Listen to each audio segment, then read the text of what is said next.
Hello everyone, welcome for the course Financial Accounting First, subject code 20CP12T, first semester. This is the unit 2 of Journal and Ledger and the session 9. Myself Manjula K, Senior Grade Lecturer, DRR Government Polytechnic, Davangere. So in previous session 8, we discussed problem of the simple and compound journal entries.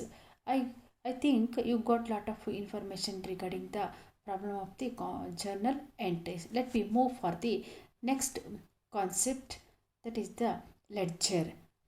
Table of the content or contents of the session 9 or first one is the meaning of the ledger, uses of the ledger, pro forma of the ledger, difference between the journal and ledger, posting of the journal, entries into the concerned ledger account. So these are the most important contents of the session 9.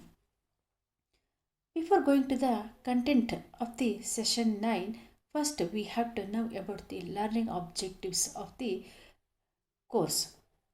First one, objective. Now the basic knowledge of the financial accounting, familiarize with basic term of the accounting, familiarize with the methods of recording the various business transaction, acquire the necessary skill to maintain the various books of accounts, etc. So next, first one topic is the meaning of the ledger. The term ledger is derived from the Dutch word, that is the ledger, which means lay. Lay means all the transactions are to be kept in a one book. So it means ledger means a book where various accounts are kept. That is the lay. So in simple word, it is a book where the transaction of same nature are grouped together in one place in the form of an account through a process is called as the posting to know the position of that account. So ledger ಅನ್ನೋದು ಏನು ಅಂತ ಅಂದರೆ, so ಈ ಒಂದು ledger ಅಲ್ಲಿ ನಾವೇನು ಮಾಡ್ತೀವಿ, ಎಲ್ಲ ಥರದ ಟ್ರಾನ್ಸಾಕ್ಷನನ್ನು ಎಂಟ್ರಿ ಮಾಡ್ತಾ ಹೋಗ್ತೀವಿ. ಸೊ ಯಾವ ಥರ ಎಂಟ್ರಿ ಮಾಡ್ತೀವಿ ಅಂತಂದರೆ, all the transaction are to be grouped together which have the same nature. ಒಂದೇ ಥರ ಇರುವಂತಹ ಟ್ರಾನ್ಸಾಕ್ಷನ್ನ ಒಂದು ಕಡೆ ನಾವು ಕ್ಲಾಸಿಫೈ ಮಾಡಿಬಿಟ್ಟು ಅವುಗಳನ್ನು ಒಂದು ಸ್ಥಳದಲ್ಲಿ ಎಂಟ್ರಿಯನ್ನು ಮಾಡಲಾಗುತ್ತೆ. So in lecture book we find all kinds of the accounts ಅಂತ ಹೇಳ್ಬೋದು.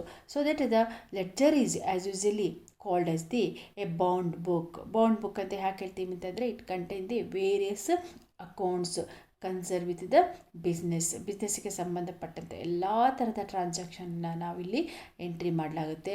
ಹಾಗಾಗಿ ಆ ಲೆಡ್ಜರ್ ಬುಕ್ಕನ್ನು ನಾವೇನು ಹೇಳ್ತೀವಿ, ಬೌಂಡ್ ಬುಕ್ ಅಂತ ಹೇಳ್ತೀವಿ. It contains all the kinds of accounts like personal accounts of the debtors, creditors, with whom the business deals. ಎಲ್ಲ ಥರದ ಪರ್ಸನಲ್ ಅಕೌಂಟು, ಅಲ್ಲಿ ಡೆಟರ್ಸ್ ಅಕೌಂಟು, ಕ್ರೆಡಿಟರ್ಸ್ ಅಕೌಂಟು, ಎಲ್ಲ ಥರದ ಅಕೌಂಟನ್ನು, ಎಲ್ಲ ಪರ್ಸನಿನ ಅಕೌಂಟನ್ನು ನಾವಲ್ಲಿ ಫೈಂಡ್ ಔಟ್ ಮಾಡ್ತೀವಿ. ಅದೇ ರೀತಿ the accounts of all the assets of the business, ಎಲ್ಲ ಅಸೆಟ್ಟಿಗೆ ಸಂಬಂಧಪಟ್ಟಂಥ ಅಕೌಂಟ್ಸನ್ನು ನಾವು ಲೆಡ್ಜರಲ್ಲಿ ಮೇಂಟೈನ್ ಮಾಡ್ತೀವಿ. And also we find the accounts of various expenses and losses has incurred and earned by the business. ಯಾವುದೇ ಥರದ ಎಕ್ಸ್ಪೆನ್ಸಸ್ ಮಾಡಿರಲಿ, ಯಾವುದೇ ಥರದ ಇನ್ಕಮ್ ಬಂದಿರಲಿ, ಎಲ್ಲವನ್ನು ನಾವಿಲ್ಲಿ ಸಪ್ರೇಟಾಗಿ ಎಂಟ್ರಿ ಮಾಡ್ತಾ ಹೋಗ್ತೀವಿ ಲೆಡ್ಜರಲ್ಲಿ. Okay, so each and every accounts is as usually opened in a separate page of the ledger. The page of the ledger is called as the folio. The folio means pages ಅಂತ ಹೇಳ್ತೀವಿ. So it consist the in this page, in each page we find a separate type of the account. And further the ledger is also called as the chief book ಅಂತ ಹೇಳ್ತೀವಿ. It is also called as the chief book or the principal book ಅಂತ ಹೇಳ್ತೀವಿ. So because all the transactions are ultimately transferred to the respective account in a ledger in a classified or summarized form. ಇದನ್ನು chief book ಮತ್ತು principal book main book ಅಂತ ಯಾಕಪ್ಪ ಹೇಳ್ತೀವಿ ಅಂದರೆ finally ಎಲ್ಲ ಟ್ರಾನ್ಸಾಕ್ಷನನ್ನು ಈ ಒಂದು ಸಮ್ಮರೈಸ್ಡ್ ಫಾರ್ಮಲ್ಲಿ ಮತ್ತು ಗ್ರೂಪನ್ನು ಮಾಡಿಬಿಟ್ಟು ಈ ಲೆಡ್ಜರಲ್ಲಿ ಎಂಟ್ರಿಯನ್ನು ಮಾಡಲಾಗುತ್ತೆ. So that it is also called as the a book of final entry. It is also called as book of final entry ಅಂತಲೂ ಹೇಳ್ತೀವಿ. ಯಾಕೆ ಅಂತಂದರೆ after recording the transaction in the journal all the entries of the same are finally transfer to the ledger. ಎಲ್ಲ ಒಂದು transaction ನಾವು journal entry ಮಾಡಿ ಆದಮೇಲೆ transaction ನಾವು ಎಲ್ಲಿ ಟ್ರಾನ್ಸ್ಫರ್ ಮಾಡಬೇಕಾಗುತ್ತೆ, ಪೋಸ್ಟ್ ಮಾಡಬೇಕಾಗುತ್ತೆ, ಲೆಡ್ಜರಿಗೆ ನಾವು ಟ್ರಾನ್ಸ್ಫರನ್ನು ಮಾಡಬೇಕಾಗುತ್ತೆ. So that it is called as the book of final entries. Next one is the uses of the ledger. Ledgers are most useful to the businessman. The first one, it is a permanent record of all the transactions of the business. So ಬಿಸ್ನೆಸ್ಗೆ ಸಂಬಂಧಪಟ್ಟ ಎಲ್ಲ ಒಂದು ಇನ್ಫಾರ್ಮೇಷನ್ನ ಪರ್ಮನೆಂಟಾಗಿ ಅದು record ಮಾಡಲಾಗುತ್ತೆ ಮತ್ತು ಅದು ಬೇಕಾಗಿರೋ ಇನ್ಫಾರ್ಮೇಷನನ್ನು ಅದು ನೀಡುತ್ತೆ. So and ledger account is summarised and classified record of the transaction of the same nature. ಒಂದೇ ಥರದ ಟ್ರಾನ್ಸಾಕ್ಷನನ್ನು ಕ್ಲಾಸಿಫೈ ಮಾಡಿಬಿಟ್ಟು ಸಮ್ಮರಿ ಅನಾಲಿಸಿಸನ್ನು ಮಾಡಿಬಿಟ್ಟು ಎಂಟ್ರಿಯನ್ನು ಮಾಡಲಾಗುತ್ತೆ. ಫಾರ್ ಎಕ್ಸಾಂಪಲ್ ಕ್ಯಾಶ್ಗೆ ಸಂಬಂಧಪಟ್ಟಂಥ ಟ್ರಾನ್ಸಾಕ್ಷನನ್ನು whatever the transaction relates to the cash aspect they had to be recorded in a cash account. ಕ್ಯಾಶ್ಗೆ ಸಂಬಂಧಪಟ್ಟಂಥ ಎಲ್ಲ ಒಂದು ಎಂಟ್ರೀಸನ್ನು ಕ್ಯಾಶ್ ಅಕೌಂಟಲ್ಲಿ ಎಂಟ್ರಿ ಮಾಡಲಾಗುತ್ತೆ. ಮತ್ತು ಪರ್ಚೇಸ್ಗೆ ಸಂಬಂಧಪಟ್ಟಂತಹ ಎಲ್ಲ ಒಂದು ಇನ್ಫಾರ್ಮೇಷನ್ನ ಪರ್ಚೇಸ್ ಅಕೌಂಟಲ್ಲಿ ಎಂಟ್ರಿ ಮಾಡಲಾಗುತ್ತೆ. ಸೇಲ್ಸ್ಗೆ ಸಂಬಂಧಪಟ್ಟಂತಹ ಎಲ್ಲ ಒಂದು ಟ್ರಾನ್ಸಾಕ್ಷನನ್ನು ಸೇಲ್ಸ್ ಅಕೌಂಟಲ್ಲಿ ಎಂಟ್ರಿ ಮಾಡಲಾಗುತ್ತೆ. So that the ledger account is the summarised classified record of the transaction of the same nature. It is helpful in knowing the balance of ಈ cash on any particular date. ಸಾಮಾನ್ಯವಾಗಿ ಒಂದು ಲೆಡ್ಜರನ್ನು open ಮಾಡ್ತಿದ್ದೀವಿ ಅಂದರೆ ಒಂದು particular date ಆದ ನಂತರ ನಾವು ಅದೇನು ಮಾಡಬೇಕಾಗುತ್ತೆ, ಬ್ಯಾಲೆನ್ಸನ್ನು ಮಾಡಿಬಿಟ್ಟು ಡೆಬಿಟ್ ಬ್ಯಾಲೆನ್ಸ್ ಎಷ್ಟಿದೆ, ಕ್ರೆಡಿಟ್ ಬ್ಯಾಲೆನ್ಸ್ ಇದೆ, ಕ್ಯಾಶ್ ಎಷ್ಟಿದೆ, ಮತ್ತು ಲೋನ್ ಎಷ್ಟಿದೆ, ಡೆಫಿಸಿಟ್ ಎಷ್ಟಿದೆ, ಮತ್ತು ಸರ್ಪ್ಲಸ್ ಎಷ್ಟಿದೆ ಅನ್ನೋದನ್ನು ಈಸಿಯಾಗಿ ನಾವು ಫೈಂಡ್ ಔಟ್ ಮಾಡ್ತೀವಿ. Ledger account is helpful in preparing the balance sheet. So ledger is helps to prepare a final statement or financial statement. So these are the uses of the ledger. Next one, we have to know about the pro forma of the ledger. In pro forma of the ledger, we find a columns like date, particular journal folio amount, date, particular journal folio amount. Totally we find 8 column. T ಶೇಪಲ್ಲಿ ನಾವು ಮೊದಲು ಈ entire ಪೇಜನ್ನು divide ಮಾಡ್ಕೋಬೇಕಾಗುತ್ತೆ. Divide ಮಾಡಿಬಿಟ್ಟು so first part of the ledger account format is called as the debit part, and second part of the ledger account is called as the credit part. So ನಾವು ಒಂದು T ಶೇಪಲ್ಲಿ equal ಆಗಿ ಪೇಜನ್ನು divide ಮಾಡಿದ್ಮೇಲೆ so left side ಬರುವಂತಹ ಪಾರ್ಟನ್ನು ನಾವು debit side part ಅಂತ ಹೇಳ್ತೀವಿ.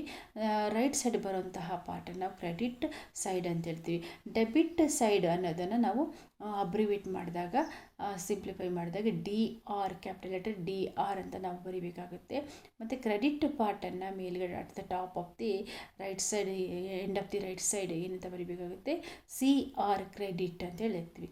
ಯಾಕೇನು debit part have the column like date, particular, journal folio, amount.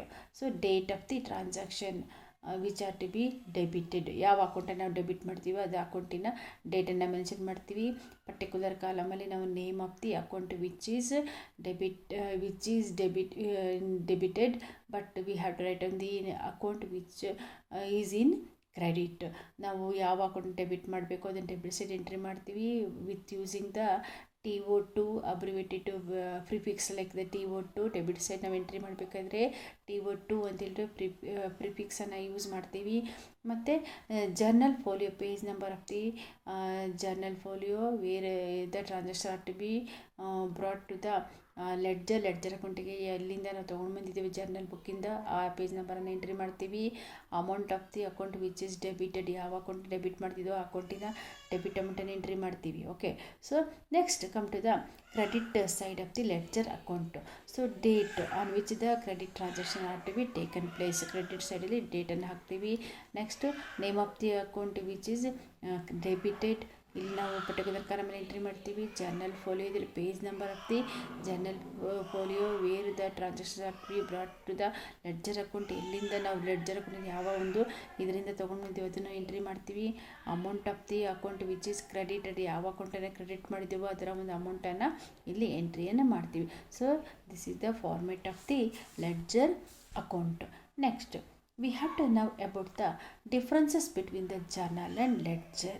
So here we find some differences between the journal and ledger. The first difference is journal is the book of original entry. So ಮೊದಲಿಗೆ ನಾವು ಎಲ್ಲಿ entry ಮಾಡ್ತೀವಿ, journal ಬುಕ್ಕಲ್ಲಿ entry ಮಾಡೋದ್ರಿಂದ so journal is a book of original entry. Ledger is a book of final entry. So whatever the transaction find in a journal are to be transfer to the ledger. So that ledger is a book of final entry. ಮೊದಲು ನಾವು journal ಬುಕ್ಕಲ್ಲಿ entry ಮಾಡ್ತೀವಿ, ಹಾಗಾಗಿ ಜರ್ನಲನ್ನು ನಾವು original entry ಅಂತ ಹೇಳ್ತೀವಿ. ಜರ್ನಲಿಂದ ಲೆಡ್ಜರ್ಗೆ ಅದನ್ನು entry ತೊಗೊಂಡು ಬರ್ತೀವಿ, ಟ್ರಾನ್ಸ್ಫರ್ ಮಾಡ್ತೀವಿ, ಹಾಗಾಗಿ ಲೆಡ್ಜರನ್ನು ಬುಕ್ ಆಫ್ ಫೈನಲ್ ಎಂಟ್ರಿ ಅಂತ ಹೇಳ್ತೀವಿ. Second difference, it is not a permanent record. Journal is not a permanent record. ಯಾಕಂದರೆ whatever the transactions are find in a journal are transfer to the ledger. So that journal is not a permanent record, but ledger is a permanent record. Final entry ಅಂತ ಹೇಳಿದೆ ನಾನು ಲೆಡ್ಜರ್ನ. So that it is a permanent record. Third one, journal is A daily record. ಪ್ರತಿನಿತ್ಯ ನಡೆಯುವಂಥ ಎಲ್ಲ transaction ದಿನನಿತ್ಯ ನಾವು entry ಮಾಡ್ತಾ ಹೋಗ್ತೀವಿ, ಹಾಗಾಗಿ journal is A daily record. But ledger is not A daily record. The posting is done periodically at the end of the month, at the end of the year they had to be made. Next, fourth one is the information is not found in a one place. So informations are not, whatever the information, ಈಗ cash transaction ಎಷ್ಟಾಗಿದೆ ತಕ್ಷಣ ಬೇಕು ಅಂದರೆ ಅದು ಒಂದು account ಒಂದು journal ಬುಕ್ಕಲ್ಲಿ ಅದು ಸಿಗೋದಿಲ್ಲ ನಮಗೆ, ಅದನ್ನ ಹುಡುಕಬೇಕಾಗುತ್ತೆ ಎಲ್ಲೆಲ್ಲಿ ನಡೆದಿದೆ ಕ್ಯಾಶ್ ಟ್ರಾನ್ಸಾಕ್ಷನ್, ಯಾವ್ಯಾವ ಡೇಟಲ್ಲಿ ನಡೆದಿದೆ ಅನ್ನೋದನ್ನು. So the information is not found in a one place, but it is find in A one place. ಈ ಕ್ಯಾಶ್ ನಮಗೆ ಇನ್ಫಾರ್ಮೇಷನ್ ಬೇಕಂದರೆ ನಾವು ಕ್ಯಾಶ್ ಅಕೌಂಟನ್ನು ನಾವು ರೆಫರ್ ಮಾಡಿದಾಗ ಈಸಿಯಾಗಿ ಕ್ಯಾಶ್ ಇನ್ಫಾರ್ಮೇಷನ್ ಸಿಗುತ್ತೆ. Next difference, fifth one, recording of the transaction in journal is journalizing. So the process of recording the transaction in journal is called as the journalizing ಅಂತ ಹೇಳ್ತೀವಿ. ನಾವೇನು ಜರ್ನಲಲ್ಲಿ ಟ್ರಾನ್ಸಾಕ್ಷನ್ ಎಂಟ್ರಿ ಮಾಡ್ತಾವೋ ಆ ಒಂದು ಪ್ರೋಸೆಸ್ಸಿಗೆ ನಾವೇನು ಹೇಳ್ತೀವಿ, ಜರ್ನಲೈಸಿಂಗ್ ಅಂತ ಹೇಳ್ತೀವಿ. Recording the transaction in a ledger is called as the posting. So ನಾವು ಜರ್ನಲ್ಲಿರುವಂಥ ಟ್ರಾನ್ಸಾಕ್ಷನ್ ಲೆಡ್ಜರಿಗೆ ಎಂಟ್ರಿ ಮಾಡ್ತಾ ಹೋಗ್ತೀವಿ, ಅದಕ್ಕೆ ನಾವೇನು ಹೇಳ್ತೀವಿ, ಪೋಸ್ಟಿಂಗ್ಸ್ ಅಂತ ಹೇಳ್ತೀವಿ. Sixth one, narration is written in journal. ಸಾಮಾನ್ಯವಾಗಿ ಜರ್ನಲಲ್ಲಿ ನಾವು ಈ ಪ್ರತಿಯೊಂದು ಅಕೌಂಟ್ ನಾವು ಎಂಟ್ರಿ ಮಾಡಿದ ತಕ್ಷಣ ನಾವೇನು ಮಾಡ್ತೀವಿ, ಅದರ ಒಂದು ಬ್ರೀಫ್ ಎಕ್ಸ್ಪ್ಲನೇಷನನ್ನು ಎಂಟ್ರಿ ಮಾಡ್ತಾ ಹೋಗ್ತೀವಿ ಜರ್ನಲ್ ಬುಕ್ಕಲ್ಲಿ. So that is called as in narration is written in a journal, but no narration is written in a ledger. ನಾವು ಯಾವುದೇ ಒಂದು ಎಕ್ಸ್ಪ್ಲನೇಷನನ್ನು ಕೊಡೋದಿಲ್ಲ ಲೆಡ್ಜರಲ್ಲಿ. Okay, next fifth one, journal is the totalled but not balanced. ನಾವು ಜರ್ನಲಲ್ಲಿ debit total credit ಟೋಟಲನ್ನು ಮಾತ್ರ ಟೋಟಲ್ ಮಾಡ್ತೀವಿ ಹೊರತು ನಾವು ಬ್ಯಾಲೆನ್ಸನ್ನು ಮಾಡೋದಿಲ್ಲ. ಡೆಬಿಟ್ ಸೈಡು ಕ್ರೆಡಿಟ್ ಸೈಡ್ ಅಂತ ಬ್ಯಾಲೆನ್ಸನ್ನು ಮಾಡೋದಿಲ್ಲ, ಅದು ಈಕ್ವಲ್ ಆಗಿರುತ್ತೆ. ಬಟ್ ಈ ledger is always balanced. Debit total ಎಷ್ಟಿದೆ, ಕ್ರೆಡಿಟ್ ಟೋಟಲ್ ಎಷ್ಟಿದೆ, ಅದರ ಡಿಫ್ರೆನ್ಸನ್ನು ನಾವು ಫೈಂಡ್ ಔಟ್ ಮಾಡ್ತೀವಿ. Trial balance and final accounts cannot be prepared from the journal. ನಾವು ಟ್ರಯಲ್ ಬ್ಯಾಲೆನ್ಸನ್ನಾಗಲಿ ಫೈನಲ್ ಅಕೌಂಟನ್ನಾಗಲಿ ಪ್ರಿಪೇರ್ ಮಾಡೋದಕ್ಕೆ ಸಾಧ್ಯ ಇಲ್ಲ ಜರ್ನಲಿಂದ. It can be prepared from the ledger. ಅಂದರೆ ಫೈನಲ್ ಅಕೌಂಟನ್ನು ನಾವು ಈಸಿಯಾಗಿ ಪ್ರಿಪೇರನ್ನು ಮಾಡ್ಬೋದು. So these are the some most important differences between the journal and ledger. Next concept is the posting of the journal entries into the ledger. ಹೇಗೆ ನಾವು journal ಎಂಟ್ರೀಸ್ನ ಲೆಡ್ಜರಿಗೆ ಟ್ರಾನ್ಸ್ಫರನ್ನು ಮಾಡ್ಬೋದು ಅನ್ನೋದನ್ನು ಒನ್ ಬೈ ಒನ್ ಹೇಳ್ತಾ ಹೋಗ್ತೀನಿ. After recording the transaction in the journal they had to be transfer to the general ledger. ನಾವು ಜರ್ನಲಲ್ಲಿ ಮೊದಲು entry ಮಾಡ್ತೀವಿ, ಆ ಎಲ್ಲ ಟ್ರಾನ್ಸಾಕ್ಷನ್ನ ಲೆಡ್ಜರ್ಗೆ ಟ್ರಾನ್ಸ್ಫರನ್ನು ಮಾಡಲಾಗುತ್ತೆ. So you must post every transaction from journal into the ledger. ಪ್ರತಿಯೊಂದು ಟ್ರಾನ್ಸಾಕ್ಷನನ್ನು ನಾವು ಜರ್ನಲ್ಲಿಂದ ಲೆಡ್ಜರ್ಗೆ ಟ್ರಾನ್ಸ್ಫರನ್ನು ಮಾಡ್ತೀವಿ. That is called as the posting ಅಂತ ಹೇಳ್ತೀವಿ. Each journal entry is moved into a individual account. So ಪ್ರತಿಯೊಂದನ್ನು ನಾವು ಡೇಟ್ ವೈಸು ನಾವು ಅದನ್ನ ಇಂಡಿವಿಜುವಲ್ ಆಗಿ ಎಂಟ್ರಿ ಮಾಡ್ತಾ ಹೋಗ್ತೀವಿ ಇನ್ ಲೆಡ್ಜರಲ್ಲಿ. Transfer the debit and credit amount from the journal to the ledger account. So ನಾವು ಅದೇ ರೀತಿ ಅಕೌಂಟನ್ನು ಟ್ರಾನ್ಸ್ಫರ್ ಮಾಡೋದ್ರ ಜೊತೆಗೆ ಅದರ ಒಂದು ಡೆಬಿಟ್ ಅಮೌಂಟು ಮತ್ತು ಕ್ರೆಡಿಟ್ ಅಮೌಂಟನ್ನು ನಾವು ಟ್ರಾನ್ಸ್ಫರನ್ನು ಎಂಟ್ರಿಯನ್ನು ಮಾಡಬೇಕಾಗುತ್ತೆ. After posting the interest to the journal ledge calculate the balance of each account. ಎಲ್ಲ ಅಕೌಂಟನ್ನು ನೇಮ್ ಅಕೌಂಟನ್ನು ವಿತ್ ಅಮೌಂಟ್ ಜೊತೆಗೆ ನಾವು ಡೆಬಿಟ್ ಕ್ರೆಡಿಟ್ ಮಾಡಿ ನಂತರ ನಾವೇನು ಮಾಡಬೇಕಾಗುತ್ತೆ, ನಾವು ಬ್ಯಾಲೆನ್ಸನ್ನು ಮಾಡಬೇಕಾಗುತ್ತೆ. So that calculate the balance of each account means finding the differences debit side and credit side. That is the balance the debit and credit amounts from the journal to the ledger account.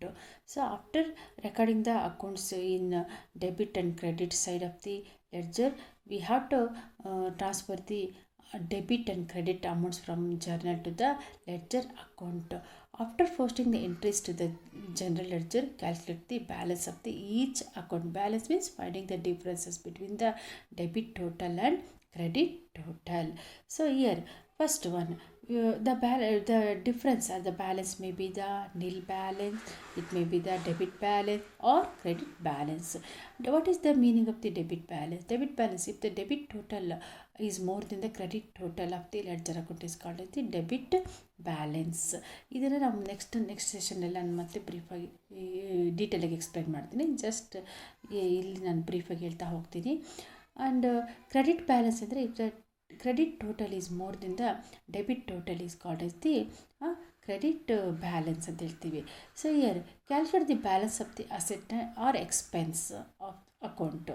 So ಈಗ ನಾವೊಂದು asset ಮತ್ತು ಎಕ್ಸ್ಪೆನ್ಸಿನ ಒಂದು ಬ್ಯಾಲೆನ್ಸನ್ನು find out ಮಾಡಬೇಕಾದ್ರೆ ಏನು ಮಾಡಬೇಕಾಗುತ್ತೆ ಅಂದರೆ debit ಟೋಟಲಲ್ಲಿ ನಾವು credit ಟೋಟಲನ್ನು ಲೆಸ್ಸನ್ನು ಮಾಡಬೇಕಾಗುತ್ತೆ, ಡಿಡಕ್ಟನ್ನು ಮಾಡಬೇಕಾಗುತ್ತೆ.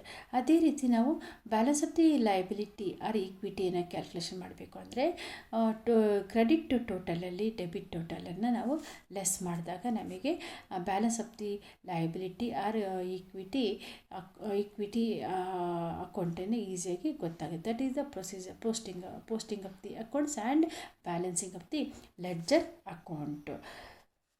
Next one, worksheet. So from this session you have to answer some question, that is define the ledger. It is the most important question. You have to answer for the question that is the define the ledger, that is the definition of the ledger, and state the uses of the ledger. ಲೆಡ್ಜರಿನ uses ಏನು ಅನ್ನೋದನ್ನು ಬರೀಬೇಕಾಗುತ್ತೆ. and state the differences between the journal and ledger and draft the pro forma of the ledger. So these are the most expected question from this session. Next we have to move for the session outcomes. From this session, at the end of the course, students will able to understand the basic knowledge of the accountancy and understand the knowledge of the maintaining the books of accounts. Books for the reference: Accountancy volume 1 by the B.S. Raman, Accountancy volume by the Kadakol, Accountancy volume 1 by the Pre-University Education, Accountancy by the Reddy and Appannaya, Accountancy by the T.V. Raju or the Dr. Sheshamurthy, Sapna Publication, NCERT books of the CBSE, ICSE and open source software and website address may be the massive MOOCs and the SWAYAMs etc. Thank you very much. I think you got lot of information from this session.